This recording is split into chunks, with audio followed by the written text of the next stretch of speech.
کہ رسول کریم صلی اللہ علیہ وآلہ وسلم نے ارشاد فرمایا، اگر لوگوں کو پتہ چل جائے کہ رمضان میں کیا ہے تو وہ آرزو کریں کہ پورا سال ہی رمضان رہے۔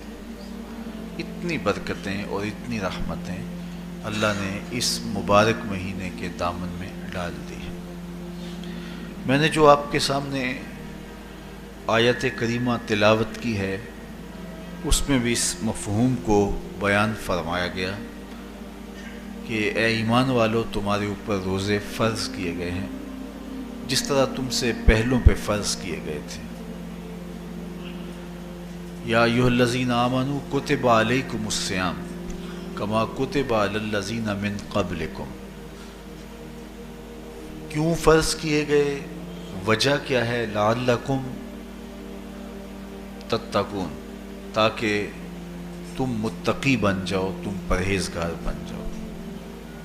تو روزے کی فرضیت کا نتیجہ تقوی کا حاصل ہونا ہے، اتقاء کی دولت کا نصیب ہونا ہے۔ تو اس آیت کریمہ میں تین چیزیں بیان کی گئی۔ سب سے پہلی، اے ایمان والو، تمہارے اوپر روزے فرض کیے گئے۔ پھر دوسری بات، جس طرح تمہارے سے پہلوں پہ فرض کیے گئے۔ اور تیسری بات، تاکہ تمہیں تقوی کا نور نصیب ہو، تمہیں اتقاء کی دولت نصیب ہو۔ تو ایک تو روزے کی فرضیت کا حکم دیا گیا، اور دوسرا یہ تسلی دی گئی کہ یہ بھوک اور پیاس کی شدت تمہیں ہی نہیں کاٹنا پڑے گی، تم سے قبل بھی لوگ یہ عبادت کرتے رہے ہیں، اور وہ اس مشکل عبادت سے تقوی کو حاصل کرتے رہے ہیں، اور تمہیں بھی ہم اس راستے سے تقوی نصیب کرنا چاہتے ہیں۔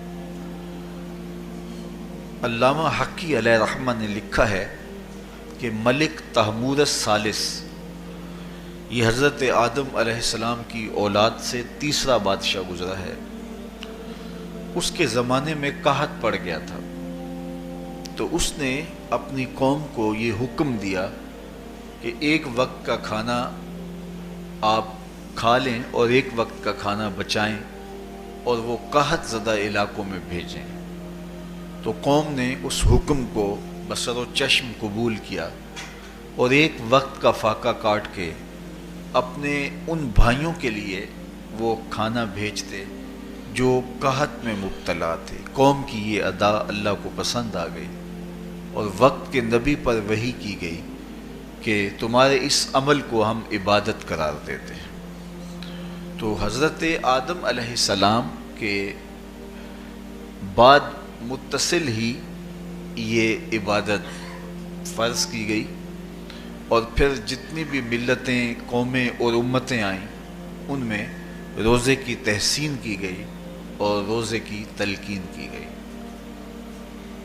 پرانی جتنی بھی کتابیں ہیں، اناجیل ہیں، تورات ہے، اس میں روزہ داروں کی تعریف موجود ہے۔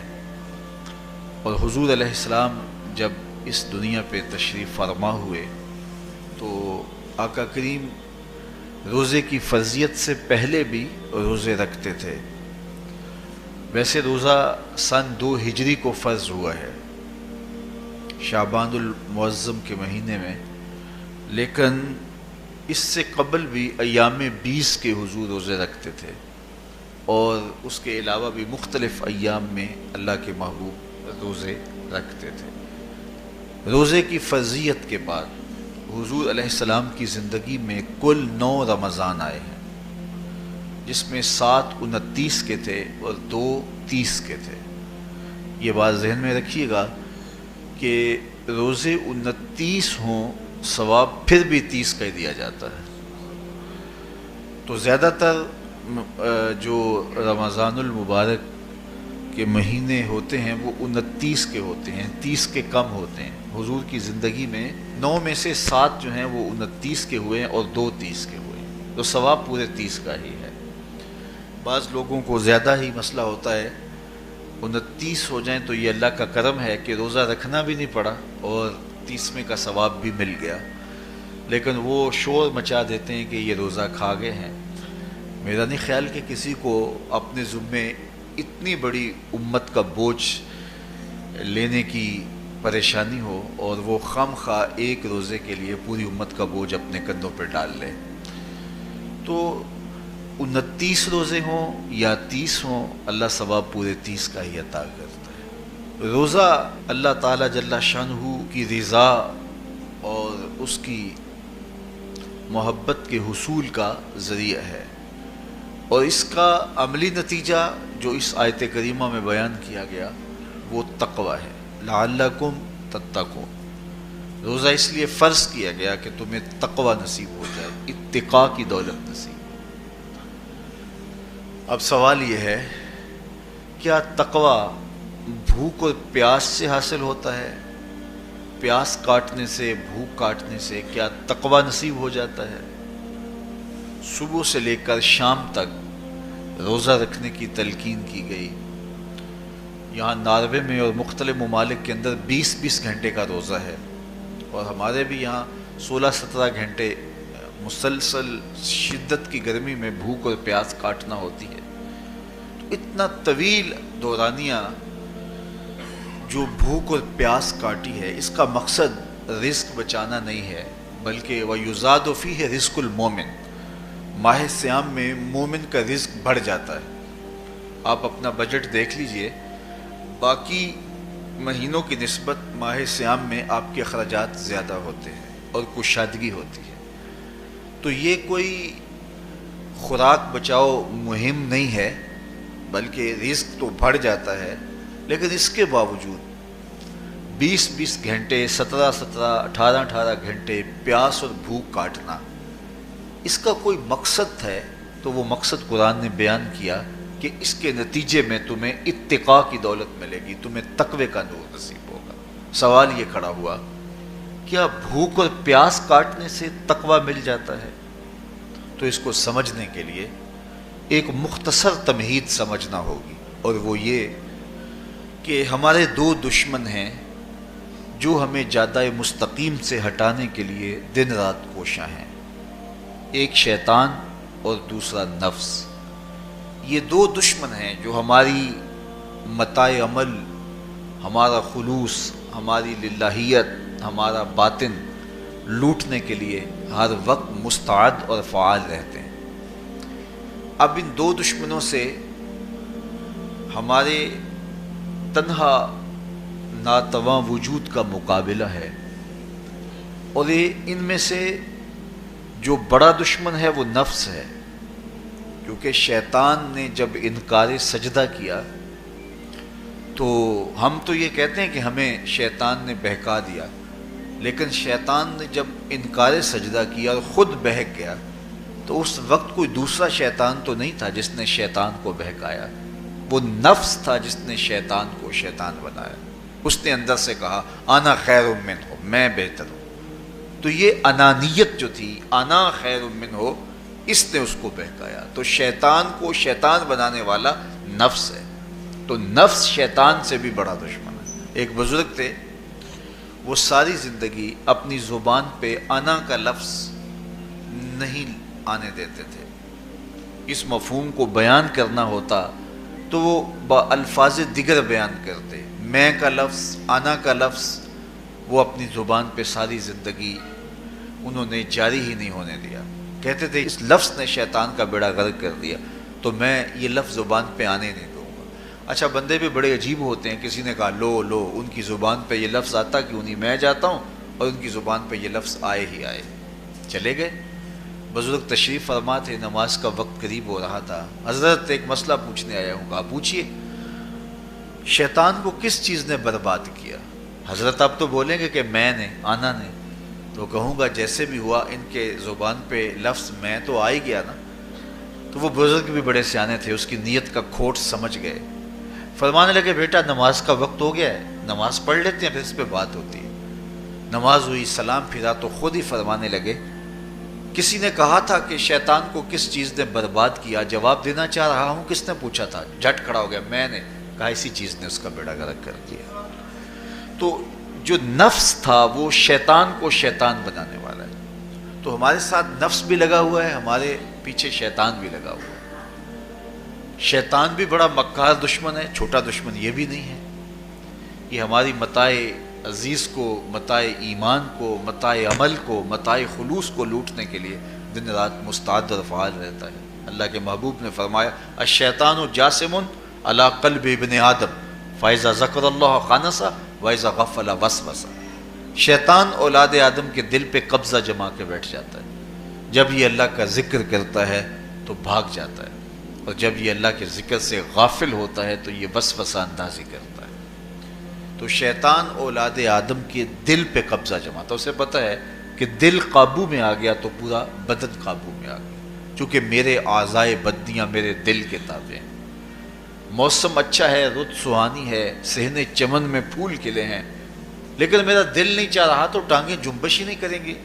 مرغن غذائیں سامنے پڑی ہیں اور آپ کا تقاضا ہے کہ جناب لے لیجئے، لیکن میرا جی نہیں چاہے گا تو ہاتھ جنبش نہیں کریں گے۔ آسمان ستاروں اور کہکشاؤں سے بھرا ہوا ہے، جی نہیں چاہے گا تو نظر نہیں اٹھے گی۔ آپ سماعتیں بچھائے بیٹھے تھے، جی نہیں چاہے گا زبان نہیں بولے گی۔ تو پورے آزاد دل کے تابع ہیں، اور اگر دل شیطان کے تابع ہو گیا، اس کے ہتھے چڑھ گیا، تو پھر اعضاء وہی کریں گے جو شیطان چاہے گا۔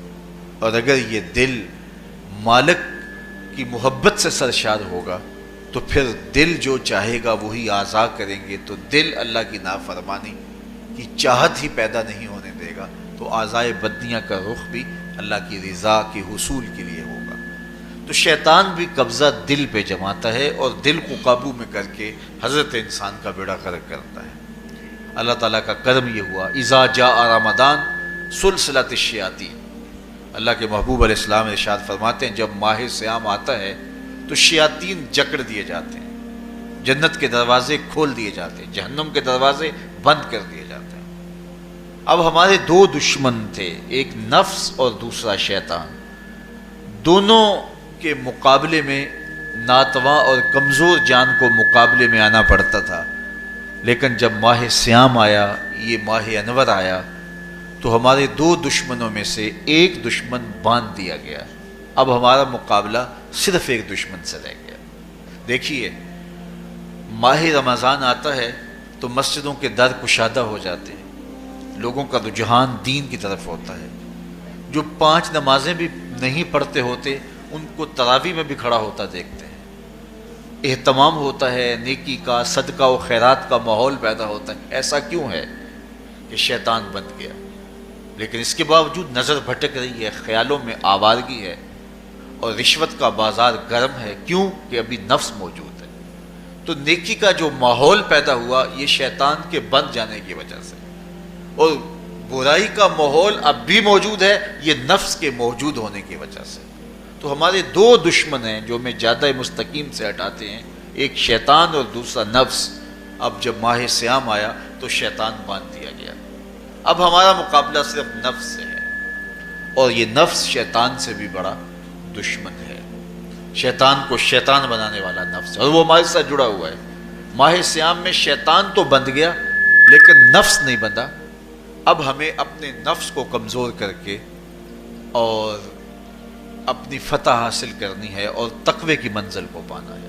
اب شیطان تو اللہ نے باندھ دیا، اب نفس کو کیسے باندھیں؟ تو آئیے، نفس کی بندش کیسے ہوگی یہ کسی ایکسپرٹ سے پوچھیں گے کہ یہ کیسے اس کو باندھیں گے، اس کو کیسے قابو میں کریں گے۔ تو کسی ایسے شخص سے پوچھیں جو اس شعبے کا ماہر ہو۔ تو علامہ اقبال کے مرشد ملا جلال الدین رومی علیہ رحمہ کہتے ہیں آؤ تمہیں میں ایک معالج کا پتہ دیتا ہوں جو تمہیں اس بیماری کا علاج بتائے گا اور اس کی بندش کے طریقے بتائے گا۔ شیخ رومی علیہ رحمہ فرماتے ہیں ہفت شہر عشق را اتار گشت ما ہنوز اندر خم یک کوچام۔ عشق کے 7 شہر شیخ فرید الدین اتار گھوم چکے ہیں، اور میرے جیسا شخص عشق کے پہلے شہر کی پہلی گلی کے کونے پہ کھڑا ہے۔ اب اندازہ کیے کہ جن کا پتہ حضرت ملا جلال الدین رومی دے رہے ہیں وہ کس بلند مرتبے پہ فائز المرام ہے۔ فرمایا کہ وہ عشق کے 7 شہر گھوم چکے ہیں اور میں پہلے شہر کی پہلی گلی کی نکر پہ کھڑا ہوں۔ اب شیخ فرید الدین علیہ رحمہ سے پوچھئے کہ شیطان تو بند گیا، اب نفس کا وبال ہمارے اوپر پڑ رہا ہے اور ہم اس کے باوجود ماہ صیام کے اندر گناہوں میں منہمک ہیں، تو ہمیں بتایا جائے کہ اس نفس کا علاج کیسے کیا جائے۔ ہمیں آپ کا پتہ بتایا گیا ہے۔ تو شیخ فرید الدین عطار بولے، نفس نتواں کشت الا باسے چیز، بات گوئم یاد گیرش اے عزیز۔ نفس نہیں مرتا، لیکن اگر 3 اسلحے تیرے پاس ہوں تو یہ ٹھہر بھی نہیں سکتا۔ وہ 3 اسلحے کون سے ہیں؟ خنجر خاموشی و شمشیر جو، نیزائے تنہائی و ترک ہجو۔ خاموشی کا خنجر، بھوک کی تلوار اور تنہائی کا نیزہ، یہ 3 اسلحے ایسے ہیں، اگر تو یہ لے کر کے نفس پہ ٹوٹ پڑے تو پھر نفس کا مقابلہ تیرے لیے آسان ہوگا۔ خنجر خاموشی، خاموشی کا خنجر، اللہ کے محبوب علیہ السلام نے فرمایا من صامت نجا، جو خاموش ہو گیا وہ نجات پا گیا، کیونکہ انسان کی زندگی کی زیادہ آفتیں اس کی زبان کی وجہ سے ہیں۔ آپ اپنے گناہوں کا اور میں اپنے گناہوں کا اگر احتساب کروں تو ہمیں سب سے زیادہ گناہ زبان کے ملیں گے۔ آنکھیں بھی گناہ کرتی ہیں، ہاتھ بھی گناہ کرتے ہیں، پاؤں بھی گناہ کرتے ہیں، لیکن سب سے زیادہ گناہ زبان کرتی ہے۔ جھوٹ بھی بولتی ہے، غیبت بھی کرتی ہے، شکوہ بھی کرتی ہے، گالی سب و شتم اور کیا کچھ زبان کے گناہ ہیں۔ اسی لیے اللہ کے محبوب نے فرمایا جو تمہارے 2 جبڑوں کے درمیان ہے، یعنی زبان، اور 2 ٹانگوں کے درمیان ہے تمہاری پارسائی کی جگہ، تم ان 2 چیزوں کی مجھے ضمانت دے دو، میں محمد تمہیں جنت کی ضمانت دے دیتا ہوں۔ تو انسان کے سب سے زیادہ گناہ زبان کے ہیں اور اس کی پارسائی کی جگہ کے۔ تو اس لیے میرے حضور نے فرمایا من صمت نجا، جو خاموش ہو گیا وہ نجات پا گیا۔ خنجر خاموشی، خاموشی کا خنجر نفس کشی کا ایک مؤثر ذریعہ ہے۔ اور دوسری بات بشمشیر جو، اور بھوک کی تلوار، تو بھوک سے نفس کا مقابلہ کیا جا سکتا ہے، بھوک کی تلوار سے نفس کا سر کاٹا جا سکتا ہے۔ اللہ کے محبوب کا فرمان سنیے، یا معاشر الشباب من استطاع منکم الباء فلیتزوج فإنہ اغض للبصر واحسن للفرج فمن لم یستطع فعلیہ بالصوم فإنہ لہ وجاء۔ اے جوانوں کے گروہ، تم میں سے اگر کوئی نکاح کرنے کی طاقت رکھتا ہے تو وہ دیر نہ کرے، فی الفور نکاح کر لے، یہ نظر کا اور پارسائی کا محافظ ہے۔ لیکن اگر تم میں سے کوئی نکاح کرنے کی فی الحال پوزیشن میں نہیں ہے تو وہ کثرت کے ساتھ روزے رکھے۔ روزے قاطع شہوات ہیں، تو بھوک سے نفس کو جو ہے وہ روکا جا سکتا ہے، اس کو لگام ڈالی جا سکتی ہے۔ تیسری بات نیزہ تنہائی، تنہائی کا نیزہ، تو فرمایا گیا کہ العافیت فی العزلہ، کہ تنہائی کے اندر ہی عافیت ہے۔ جب مجلسوں میں غیبت کی بدبو پھیلتی ہو اور چغلی کا ماحول معاشرے کا جزو لا ینفک بن جائے اور مجالس کے اندر نظروں کی پاکیزگی کا قائم رہنا مشکل ہو جائے اور انسان کی زندگی کے اندر گناہوں کا بہت بڑا سبب مجلسی زندگی ہو تو پھر اس سے تنہائی بہتر ہے۔ حضرت شاہ نقشبند بخاری فرماتے ہیں کہ فقیر کے لیے سب سے اچھی جگہ اللہ کا گھر مسجد ہے، یا کسی کامل صالح شخص کی صحبت ہے، اور یا پھر تنہائی ہے۔ چوتھی جگہ ہلاکت کے علاوہ اور کچھ نہیں ہے۔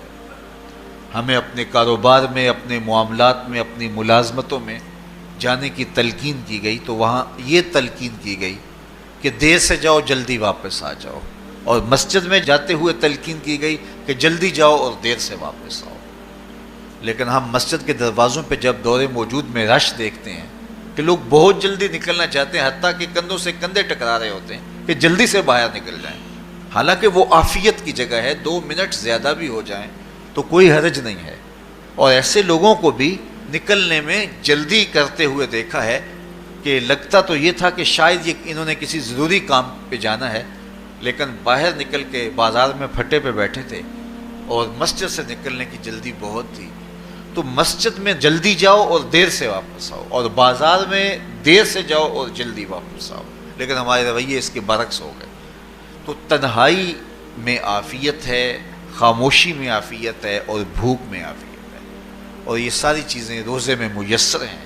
فرمایا تم سے اگر کوئی شخص الجھے، بحث کرے، لڑائی کرنا چاہے تو تم اسے کہو انی صائم، میں نے روزہ رکھا ہوا ہے۔ اسی طرح جو ہے وہ روزے سے آپ کو یکسوئی ملے گی، قرآن مجید کی تلاوت کا ماحول ہوگا اور تم بھوک کاٹو گے، اور یہ تینوں چیزیں تمہارے نفس کو کمزور کرنے والی ہیں۔ شیطان بند گیا، نفس کمزور ہو گیا، اور جب نفس کمزور ہو گیا، کمزور ہوتا ہے، یہ نفس مرتا نہیں ہے۔ یہ تو کوئی ہے باج فقیراں کسے نہیں ماریا، باہو ظالم چور اندر دا۔ یہ اندر والا چور جو ہے وہ اتنی آسانی سے قابو آتا ہی نہیں ہے، یہ پھر سر اٹھا لیتا ہے۔ اس کو جتنا کچلو، یہ کچھ عرصے کے بعد تھوڑی سی خوراک ملتی ہے تو پھر سر اٹھا لیتا ہے۔ حضرت بایزید بستامی کہتے ہیں میں نے اپنے نفس کو ایک دن کہا کہ میں تجھے خوراک بھی نہیں دیتا اور تو پھر بھی موٹا تازہ ہے، تو میرے نفس نے مجھے کہا کہ اے بایزید جب تم بازار سے گزرتے ہو تو لوگ انگلیاں اٹھا اٹھا کہتے ہیں یہ بایزید جا رہا ہے، یہ بایزید جا رہا ہے، تو مجھے میری غذا اور خوراک اس سے مل جاتی ہے۔ تو یہ خوراک ہوتی ہے نفس کی۔ تو نفس بہت ظالم ہے اور ساری زندگی اس سے لڑتے ہوئے گزرتی ہے۔ وہ کسی نے کہا تھا نا تمام عمر طوفان سے کھیلتے گزری، نیا کے ڈوبنے کا ڈر بھی رہا۔ تو یہ ساری زندگی اس طرح ٹکراتے ہوئے سے گزرتی ہے، لیکن جب کمزور ہو جائے تو پھر یہ شیطان کو جو ہے وہ موقع نہیں دیتا ہے۔ لیکن اگر نفس اگر ماہ صیام میں ہمارا کمزور نہ ہوا، صرف ہم نے بھوک ہی کاٹی اور باقی اپنے معمولات وہی رکھے، تو میرے حضور نے فرمایا جس نے جھوٹ اور برے کام نہیں چھوڑے اور جھوٹے کام ترک نہیں کیے، اس کے بھوکا اور پیاسا رہنے کی اللہ کو کوئی ضرورت نہیں ہے۔ روزہ تو ایک مشق تھی، یہ تو باطن کی تطہیر کا ایک ذریعہ تھا، یہ تو من کی تہذیب کا ایک ذریعہ تھا، یہ تو نفس کی شر سے اپنے آپ کو بچانے اور شیطان کے مکر و فریب سے بچانے کا ایک ذریعہ تھا۔ دیکھیے شیطان بند جاتا ہے ماہ صیام میں، حدیث واضح ہے، لیکن نفس موجود رہتا ہے۔ اگر نفس کمزور ہو گیا تو شیطان چھٹ کے بھی کچھ نہیں کرے گا، کیونکہ شیطان باہر کا دشمن ہے، نفس اندر کا دشمن ہے۔ جب تک اندر والا دشمن ساتھ نہیں دیتا، باہر والا دشمن کچھ نہیں کر سکتا۔ ہمارے دیہاتوں میں چوری ہو جائے تو بوڑھے بزرگ سر جوڑ کے بیٹھ جاتے ہیں کہ چور کہاں سے آیا، کیسے آیا، تو ایک نقطے پہ سارے متفق ہوتے ہیں کہ اندر کا کوئی بھیتی ضرور موجود ہے۔ اگر اندر کا کوئی بھیتی موجود نہیں ہے تو چور باہر سے آ کے حملہ آور ہو ہی نہیں سکتا ہے۔ تو شیطان باہر کا چور ہے، نفس اندر کا بھیتی ہے، اور اگر یہ اندر والا باہر والے کا ساتھ نہ دے تو شیطان انسان پر حملہ آور ہو ہی نہیں سکتا۔ اس لیے اس کو قابو کر لیں، اس کو رام کر لیں، تاکہ شیطان چھٹنے کے باوجود بھی جو ہے وہ ہمارے اوپر حملہ آور نہ ہو سکے۔ ورنہ وہ تو پیچ و تاب کھا رہا ہے کہ یہ جو تم نمازیں پڑھتے ہو، سروں پہ ٹوپیاں تم نے پہنی ہیں اور بڑے شریف بن کے مسجد میں جا رہے ہو، ذرا چھٹ لوں عید کے دن ہی جو ہے وہ تمہارا سارا کیا دھرا برباد نہ کیا تو مجھے شیطان نہ کہنا۔ تو وہ سب کچھ برباد کر دیتا ہے اگر ہمارے نفس کی تہذیب نہیں ہوتی۔ تو یہ اللہ نے ایک ہمیں موقع دیا ہے، پورا ایک مہینہ ہے، ایک ورکشاپ ہے باطن کی تطہیر کے لیے اور ایک اندر کی پاکیزگی کے لیے ہمیں ایک موقع فراہم کیا گیا ہے، اور اس سے ہم بھرپور فائدہ حاصل کریں۔ قرآن مجید کی کثرت کے ساتھ تلاوت، صلاۃ التراویح میں شمولیت اور خاموشی کا اختیار کرنا، اور جو ہے وہ اللہ کے ذکر فکر کی طرف متوجہ رہنا اور بھوک کاٹنا، اس کا عملی نتیجہ یہ ہوگا کہ اتقاء کی دولت نصیب ہوگی۔ دیکھیے ماہ صیام میں ہمیں ان کاموں سے بھی روک دیا گیا جو کہ کام جائز تھے، کھانا پینا اور جو ہے وہ اپنی منکوحہ سے جنسی تعلق، یہ تو وہ امور تھے کہ جو جائز تھے، مشروع تھے، لیکن اوقات روزہ میں ان جائز کاموں سے بھی ہمیں روک دیا گیا۔ اس فلسفے کو ہمیں سمجھنا ہوگا کہ جو کام شریعت میں جائز تھے، مشروع تھے، روزہ ان سے بھی رک جانے کا نام ہے، اور جو چیزیں شریعت میں جائز ہی نہیں ہیں، جھوٹ بولنا ہے، غیبت کرنا ہے، بد نگاہی ہے اور دیگر برے اعمال ہیں، تو یہ چیزیں تو روزہ نہ بھی ہو پھر بھی ناجائز ہیں۔ تو جو چیزیں جائز تھی روزے میں ان سے بھی منع کر دیا گیا، اور جو چیزیں ناجائز ہیں تو اگر کوئی شخص ان چیزوں سے نہیں رکتا تو پھر اس نے روزہ کیا رکھا۔ ایک بندہ بھوک کاٹتا ہے لیکن جھوٹ بولتا ہے، ایک بندہ پیاس کاٹتا ہے لیکن غیبت کرتا ہے، ایک بندہ صبح سے شام تک نہ کچھ کھاتا ہے نہ کچھ پیتا ہے لیکن رشوت لیتا ہے، پھر مجھے بتائیے اس نے روزہ کیا رکھا؟ روزہ تو ایک مشق تھی کہ جو چیزیں جائز تھی ان سے بھی منع کر دیا گیا، ان سے بھی روک دیا گیا، اور جو ناجائز تھی وہ تو پہلے ہی ناجائز تھی، روزے کے بغیر بھی ناجائز تھی۔ تو اس لیے روزہ ایک مشق ہے۔ ہمارے سامنے مرغن غذا موجود ہے، ہمارے پاس سامنے ٹھنڈا مشروب موجود ہے، اور ہمیں مشق کرنے کی تلقین کی گئی کہ تمہیں بھوک ہے، شدت کی پیاس ہے، لیکن صبر کر کے دکھاؤ تم نہیں لوگے، یہ تمہاری مشق ہے۔ تو پھر جو حرام ہوگا اللہ کی طرف سے ممنوع ہوگا تو اس کو تم کس طرح لوگے جب تمہاری یہ مشق ہو چکی؟ لیکن ہم اس مشق کے اندر ہی جب ان سے نہیں رکیں گے تو پھر ہمارا روزہ ہی نہیں ہوگا، پھر بھوک اور پیاس کاٹنے کے علاوہ کچھ نہیں ہوگا۔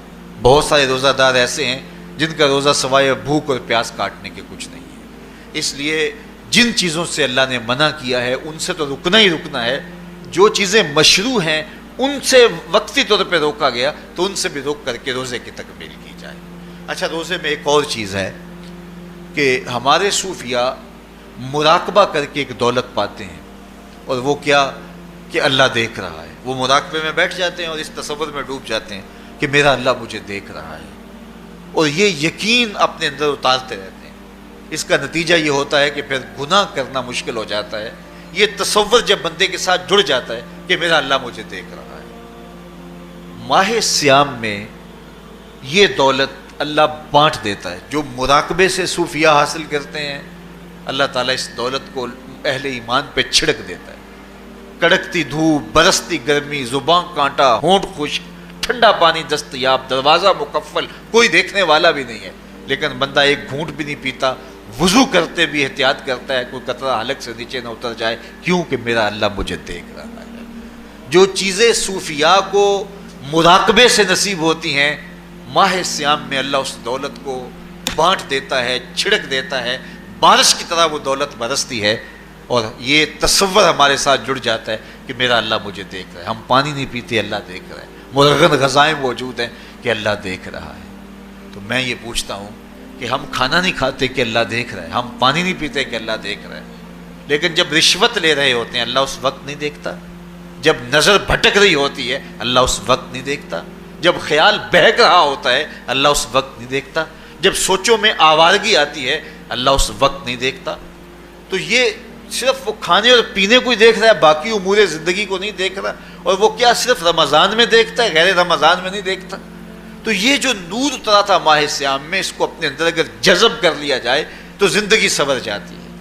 جو مراقبوں سے حاصل ہوتا تھا ماہ سیام میں وہ میںہ کی طرح برسا، اور ہم اس کے اپنے اندر سمو لیں، جذب کر لیں، تو نتیجہ یہ ہوگا کہ ہماری زندگی نور نہ لا نور ہو جائے گی۔ اور یہ تصور جب انسان کی زندگی میں جم جائے تو یہ گناہوں سے روکنے کا مؤثر ذریعہ ہے کہ میرا اللہ مجھے دیکھ رہا ہے۔ مجھے بتائیے اس سے بڑا ہیجان انگیز بھی کوئی منظر ہو سکتا ہے کہ حسن کی پتلی ہے، اور جو ہے وہ اس کی ایک ایک ادا اور اشوے سے قیامتیں پھوٹتی ہیں، اور وہ خود جناب یوسف کے سامنے اپنے حسن کو پیش کر رہی ہے، ساتوں دروازے بھی مکفل ہیں، بت کے اوپر بھی کپڑا ڈال لیا، اور زلیخا حضرت یوسف کو خود کہہ رہی ہے تالک یوسف اب تو آ جاؤ نا، ذرا آنکھ اٹھا کے میرے جلوے دیکھو۔ لیکن جناب یوسف کیا بولتے ہیں؟ قال معاذ اللہ، میں اللہ کی پناہ میں آتا ہوں۔ کہا تو 7 دروازے بند کر کے لوگوں کی نظروں سے چھپ گئی، اور موٹا کھیس ڈال کے اپنے زوم میں اپنے جھوٹے خدا سے بھی شرم کرتی ہے اور اس سے چھپ گئی، میں اس خدا سے حیا کیوں نہ کروں جو 7ویں کوٹھڑی میں بھی دیکھ رہا ہے۔ پھر اتنی روشنیاں برسی، اتنا یقین برسا کہ گناہ کیا، گناہ کا تصور بھی محال ہو گیا۔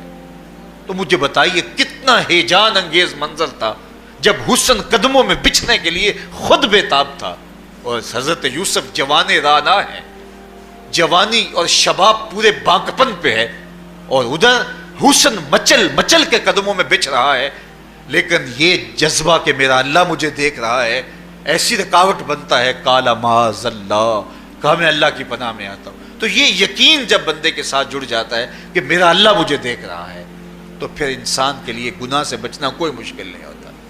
گھر میں فاقے ہوں، مشکل میں بندہ پھنسا ہو اور اس کو رشوت مل رہی ہو، تو پھر اپنا ہاتھ روکنا بڑا مشکل ہوتا ہے، بلکتے بچوں کا خیال آتا ہے، لیکن جب یہ خیال ہو کہ میرا رب میرا رازق ہے اور میرے اس عمل کو دیکھ رہا ہے تو پھر بندہ اس کو پرے کا کی حیثیت بھی نہیں دیتا، اور جب وہ پاؤں کی ٹھوکر پہ بھی نہ رکھے تو پھر اللہ فرماتا ہے وَيَرْزُقُهُ مِنْ حَيْثُ لَا يَحْتَسِبُ، تو یہ کر کے دیکھ میں تجھے وہاں سے رزق دوں گا جہاں سے تجھے گمان بھی نہیں ہوگا۔ تو اپنے یقین کو کھڑا کر کے دیکھ، میرے اوپر اعتماد کر کے دیکھ۔ میرے حضور نے فرمایا اللہ پر توکل کرنے کا جو حق ہے اگر تم ادا کرو وہ تمہیں ایسے رزق دے جیسے پرندوں کو عطا کرتا ہے۔ صبح گھر سے نکلتے ہیں خالی پیٹ ہوتے ہیں، ہمیں تو پتہ ہے دفتر میں جانا ہے، ہمیں تو پتہ ہے دکان پہ جانا ہے، ہمیں تو پتہ ہے فیکٹری میں جانا ہے، ہمیں تو پتہ ہے کہ ہم نے فلاں جگہ جا کے دہاڑی لگانی، لیکن ان کا کوئی کاروبار نہیں ہوتا، کوئی فیکٹری نہیں ہوتی۔ جدھر جی آیا صبح جو ہے وہ اڑان بھر دی، بند توکل پنچھی اڑ دے، خرچ نہ پلے زیرہ ہو، نہ کوئی راس ہے نہ کوئی کاروبار ہے، لیکن کبھی ایسا نہ ہوا کہ شام کو خالی پیٹ آئے ہوں۔ تو کہا اگر تم اللہ پہ توکل کر لو وہ بھی تمہیں ایسے رزق دے جیسے پرندوں کو رزق عطا کرتا ہے۔ پرندوں میں سے ایک پرندہ ہے ہنس، یہ سچے موتی کھاتا ہے، اور آپ پنساری کے پاس موتی لینے جائیں تو ہزاروں روپے تولے کے ماشے کے حساب سے آپ لیں تو پھر بھی آپ سوچتے ہیں کہ پتہ نہیں یہ خالص دیے یا نہیں دیے۔ وہ اتنے نایاب اور کامیاب ہیں کہ آپ ماشوں اور تولوں میں خریدتے ہیں اور پھر بھی آپ کو شک رہتا ہے کہ یہ خالص ہیں یا کہ نہیں۔ اور ہنس کھاتا ہی وہ ہے، اور دنیا پر ایک نہیں لاکھوں کروڑوں ہنس ہیں، اور روزانہ صبح و شام کھاتے ہیں اور پیٹ بھر کے کھاتے ہیں، اور اللہ انہیں روز عطا بھی کرتا ہے۔ تو یہ مالک وہ ہے، رازق ہے۔ جب اس پہ توکل اور اس پہ یقین پیدا ہو جاتا ہے تو پھر مشکل نہیں رہتا، پھر آسانی پیدا ہو جاتی ہے۔ تو روزوں میں اللہ تعالیٰ یہ یقین دیتا ہے کہ وہ مجھے دیکھ رہا ہے، بندہ یہ تیقن پیدا کر لیتا ہے کہ میرا اللہ مجھے دیکھ رہا ہے۔ بعض کا چھوٹے بچے روزہ رکھ لیتے ہیں تو مائیں بے چین ہو جاتی ہیں، جب دوپہر کے وقت پھول جیسے بچے کملا جاتے ہیں تو مائیں انہیں بند کمرے میں کوئی کھانا یا کوئی ٹافی یا کوئی اور چیز یا چاکلیٹ دیتی ہیں کہ بیٹے یہ کھا لو، تو وہ بچے نہیں کھا رہے ہوتے تو مائیں کہتے ہیں پتر کھا لو کوئی نہیں دیکھ رہا، تو وہ بچے بھی کہتے ہیں اللہ دیکھ رہا ہے۔ تو وہ جو صوفیاء کو مراقبوں سے ملتا ہے وہ ایک بچے کو بھی نصیب ہو رہا ہے کہ میرا اللہ مجھے دیکھ۔ یہاں ایک اور بھی تسلی ہے، ہم ہزار گناہ گار سہی، ہم ہزار سیاہ کار سہی، لیکن ہمارا رب پہ کتنا یقین ہے رمضان میں پتہ چلتا ہے کہ اس ذات پہ ہمارا کتنا تیقن ہے، کتنا یقین ہے، جس کو دیکھا نہیں، چھوا نہیں، بات نہیں ہوئی، جو تصور خیال کی حدود سے بھرا ہے، اتنا یقین ہے کہ ہم پانی نہیں لیتے، کھانا نہیں لیتے کہ میرا اللہ مجھے دیکھ رہا ہے۔ کاش کہ اس کو ہم اپنی پوری زندگی میں پھیلا لیں، اور اس کو زندگی میں جب ہم طاری کر لیں گے تو پھر گناہ کرنا محال اور ناممکن ہو جائے گا، اور زندگی نور علی نور ہو جائے گی، اور یہی تقوی کا حصول ہے۔ تو فرمایا اے ایمان والو تمہارے اوپر روزے فرض کر دیے گئے جس طرح تم سے پہلوں پہ فرض کیے گئے تھے، لعلکم تتقون، تاکہ تم متقی بن جاؤ، تاکہ تم پرہیزگار بن جاؤ۔ حضرت سلمان فارسی رضی اللہ تعالی عنہ سے مروی ہے کہ جب شعبان کی 29 تاریخ ہوتی تو اللہ کے محبوب ہمیں خطبہ ارشاد فرماتے، اس میں رمضان المبارک کے فضائل بیان کرتے اور کہتے تمہارے پاس ایک شہر عظیم عزت اور عظمت والا مہینہ آ رہا ہے جس کا ہر دن باقی سال کے دنوں سے افضل ہے، جس کی ہر رات باقی سال کی راتوں سے افضل ہے، اور اس میں ایک رات ایسی ہے لیلۃ القدر جو 1000 مہینے سے بہتر۔ تو یہ اللہ تعالیٰ کی رحمتوں کا روپ ہے، رحمتوں کے دروازے کھول دیے جاتے ہیں، اور روزہ دار کا روزہ بالخصوص عصر کے وقت، شام کے وقت، پچھلے پہر، روزہ دار کے خالی معدے سے جو ایک بو اٹھتی ہے، مہک اٹھتی ہے، اللہ کو کستوری سے بھی زیادہ محبوب ہوتی ہے۔ اللہ اکبر۔ اور فرمایا للصائم فرحتان، فرحۃ عند فطرہ و فرحۃ عند لقاء ربہ، روزہ دار کے لیے 2 خوشیاں ہیں۔ ایک خوشی اسے تب ملتی ہے جب وہ روزہ کھولتا ہے سارے دن کی بھوک اور پیاس کاٹ کے، جب شام کو ٹھنڈا اور میٹھا مشروب اسے ملتا ہے اور وہ مشروب اپنے جو ہے وہ منہ میں ڈالتا ہے، وہ معدے کی طرف اترتا ہے، تو اس کی زبان بولے نہ بولے اس کا ایک ایک انگ اللہ کی تسبیح بول رہا ہوتا ہے اور اللہ کا شکر ادا کر رہا ہوتا ہے۔ اس وقت اسے ایک عجیب فرحت ہوتی ہے کہ اتنا طویل لمبا روزہ تھا، شکر ہے کہ میرا روزہ تکمیل کو پہنچا۔ ایک روحانی مسرت، پھر روزہ کھلنے کے وقت اس کو بدنی مسرت، تو ایک فرمایا اس کو فرحت تب ملتی ہے جب وہ روزہ کھولتا ہے۔ وَفَرْحَةٌ عِنْدَ لِقَاءِ رَبِّ، اور دوسری فرحت اسے تب ملے گی جب روزے کے صلے میں اللہ اپنے رخ سے پردہ ہٹا دے گا اور اللہ اپنا دیدار عطا فرمائے گا۔ تو یہ روزے دار کے لیے خوشیاں ہیں۔ تو خوش نصیب ہیں وہ لوگ جو ماہ سیام کے روزے پورے خشوع و خضوع کے ساتھ رکھتے ہیں اور اس کی برکتوں سے مالا مال ہوتے ہیں۔